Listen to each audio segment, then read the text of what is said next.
Welcome to today's episode of the Mindset Mentor Podcast. I'm your host, Rob Dial. Today, we're going to be talking about self-love. And we're going to be diving into self-love in a way that you've never thought of it before. I'm going to talk about what self-love is. I'm going to be talking about what self-love is not. And it will probably surprise you. Because most of the time when we think of self-love, it's like looking in the mirror and saying, I love myself. I love myself. And I'm going to love myself no matter what. And you're beautiful and you're handsome and you're doing amazing. And don't get me wrong, that is self-love. And that is a very, very important part of self-love. That's not really what we're going to be talking about today. You know, people hear the word self-love and they think that I need to love myself more. And I need to speak better to myself. I need to be my best friend. I need to tell myself, instead of saying, you know, you look terrible in those jeans, saying, hey, you look amazing in those jeans. And telling myself, you know what? I'm an amazing mother. I'm doing a great job. I'm proud of myself. I need to give myself a little bit of a mental and verbal hug. And those are definitely important, but that's not what we're going to be diving into today. I'm going to dive into something completely different because all of that is true. All of that is necessary. I do believe that you should talk to yourself in the mirror. One of the most life-changing things that's happened to me when I was younger was when I worked in a company when I was about 19 years old, 20 years old, we had a guy come in and speak to our sales group. And he was talking about looking at yourself in the mirror, setting a timer for 5 minutes and saying, I love you. I love you. And like looking deep in your own eyes, not wearing any clothes, right out of the shower, just completely naked as you were born into this earth, and saying, I love you.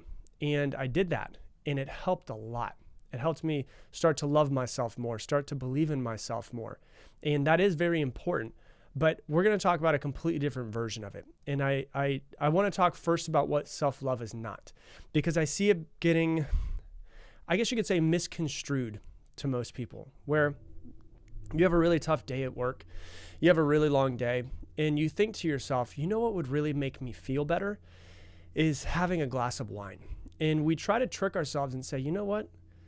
Self-love right now is a glass of wine. And sure, sometimes it might be.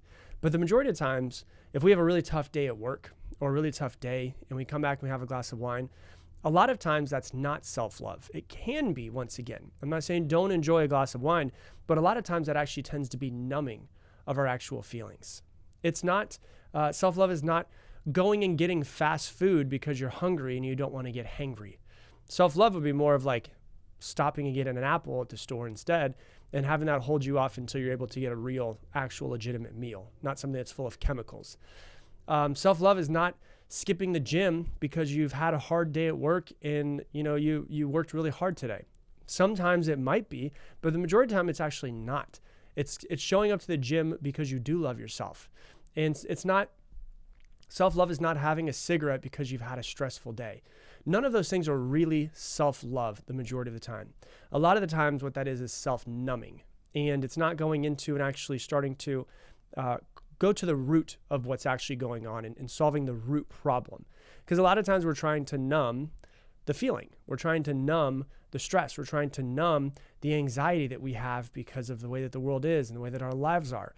And once again, I'm not saying don't enjoy your life. I'm not saying, if you want to have a cigarette, I don't care. That's fine. Have a cigarette. If you want to, have a glass of wine, have a glass of wine. If you did have a really good day, a really bad day, sometimes you got to listen to your body and you do need to skip the gym.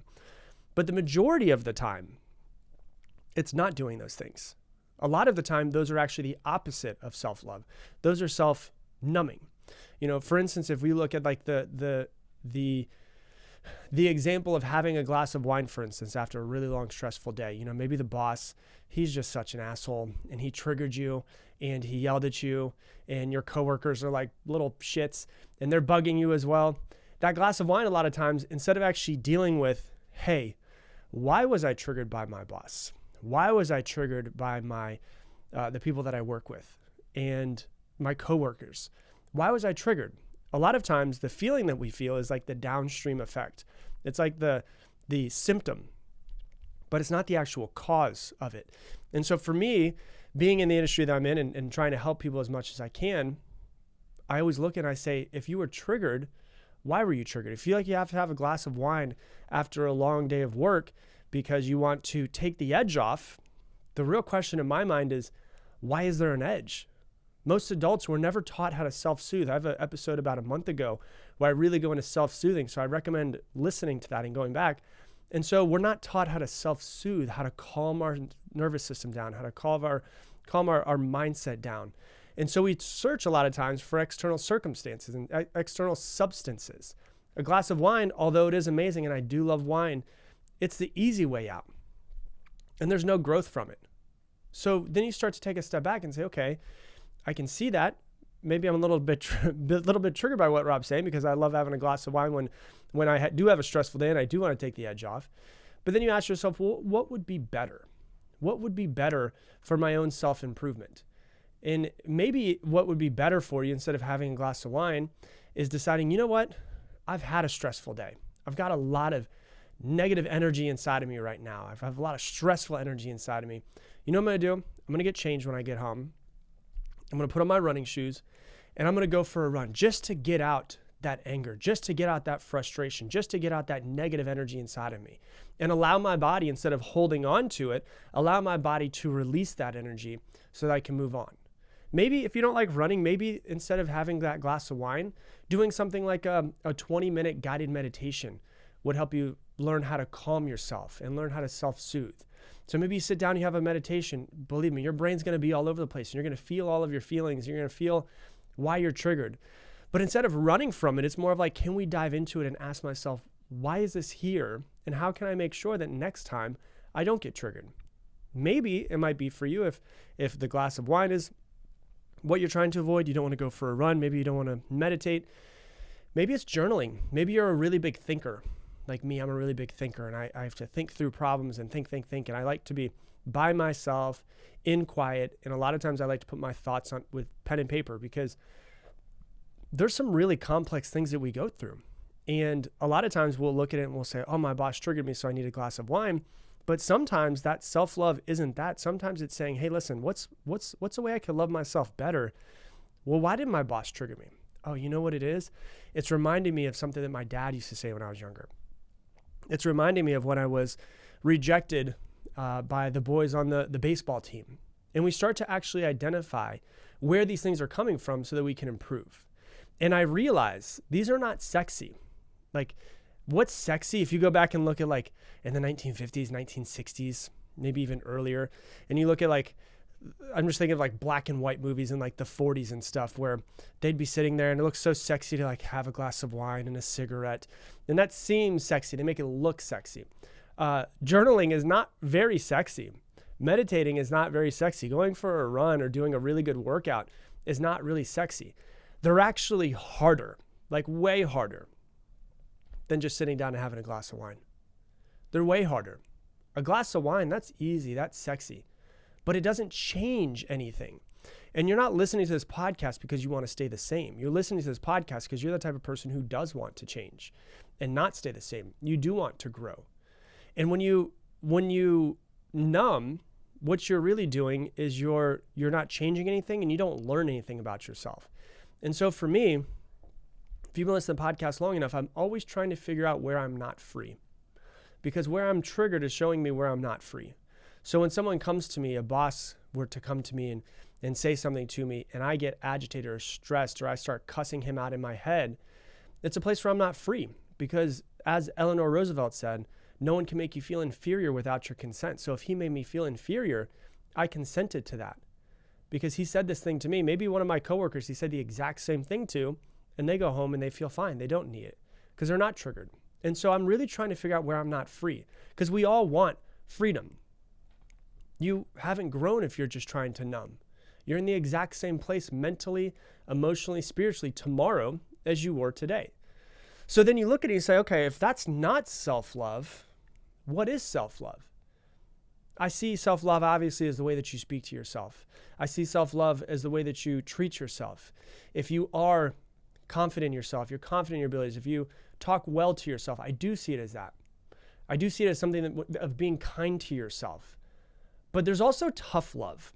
And a lot of times what we need sometimes is tough love. And when you love someone, like a really great friend, your job is to be there for that friend and to help them out.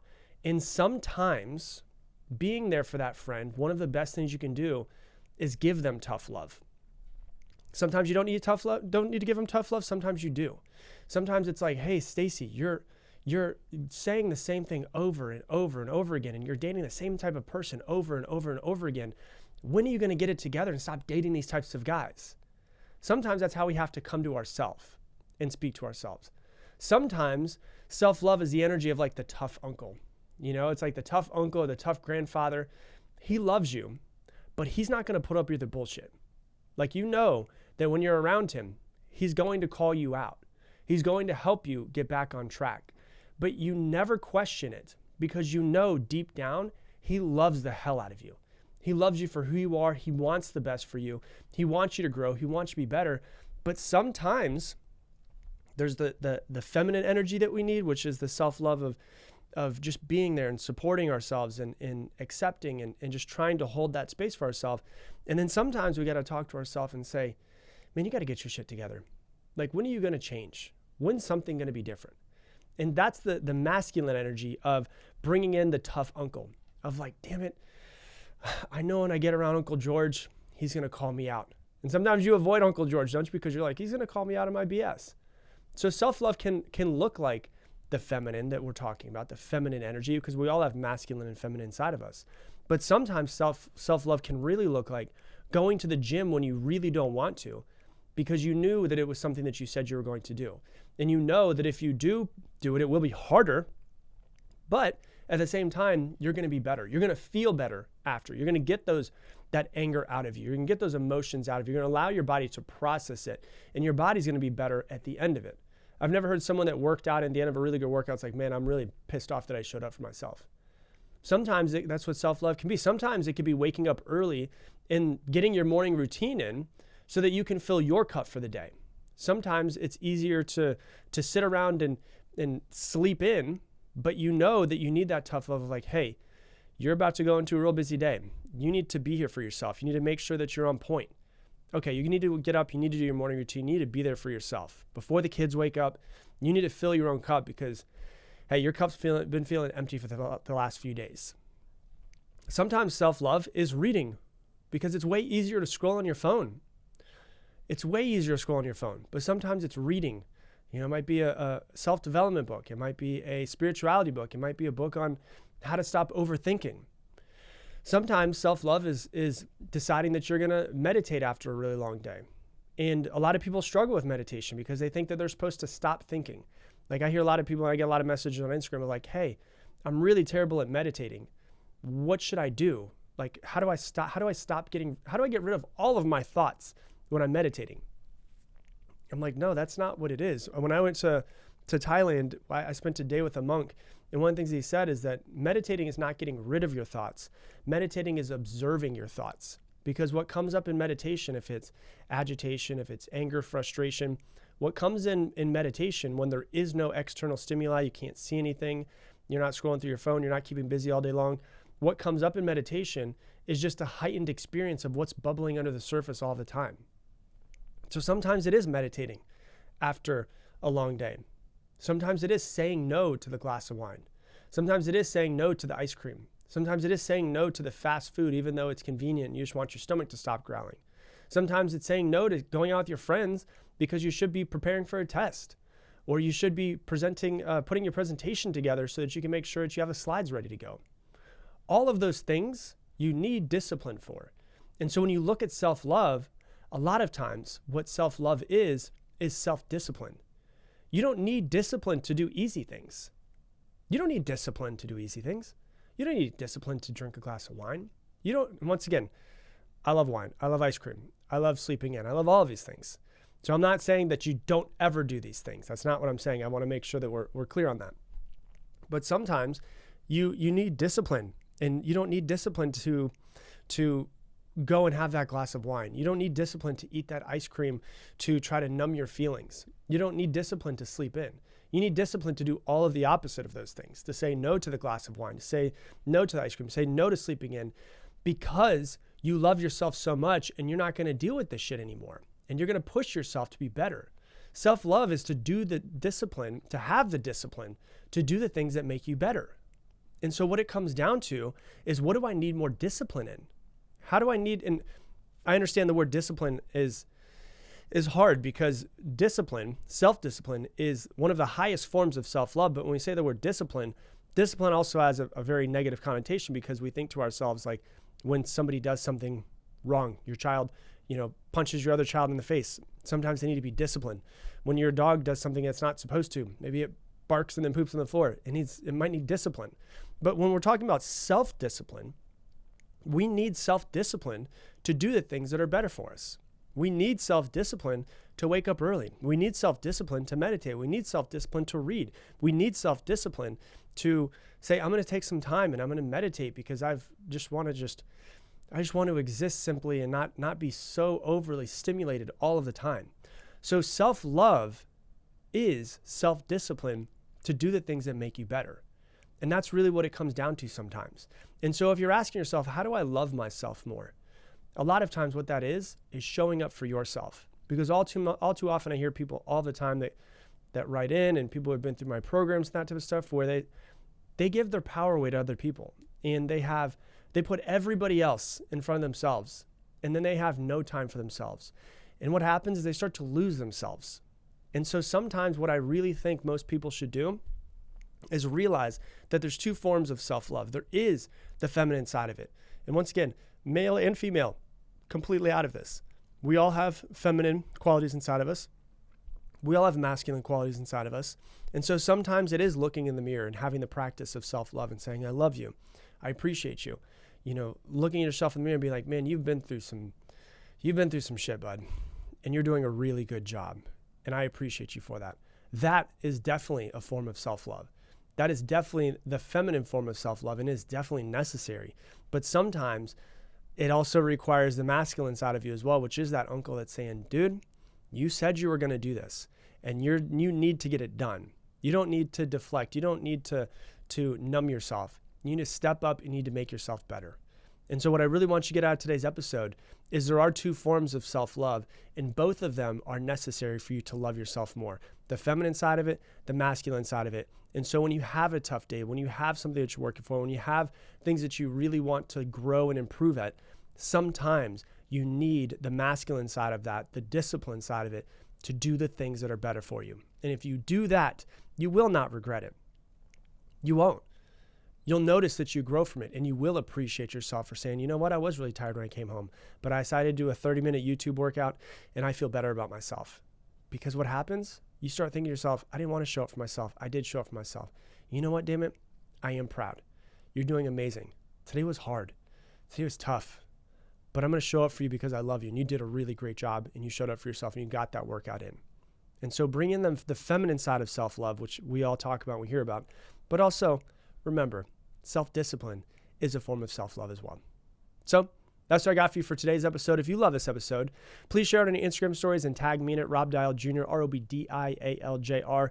And if you're out there and you love this podcast, you'll also probably love my book because I did write it. And it's 17 years of knowledge of coaching people. And it is called Level Up. You can buy it wherever books are. If you listen to this before October 3rd, you can pre-order it at robdial.com/book. Everybody who pre-orders will be put into a drawing for over $25,000 in cash and prizes. There's going to be a pool of over 10 people that we're going to be giving this out to for the pool of over $25,000 in cash and prizes. And you'll also get, if you pre-order it, a free mini course about procrastinating that's called How to Get Off Your Ass Masterclass. And so if you're interested in, once again, go to robdial.com/book. And with that, I'm going to leave you the same way I leave you every single episode. Make it your mission to make somebody else's day better. I appreciate you, and I hope that you have an amazing day.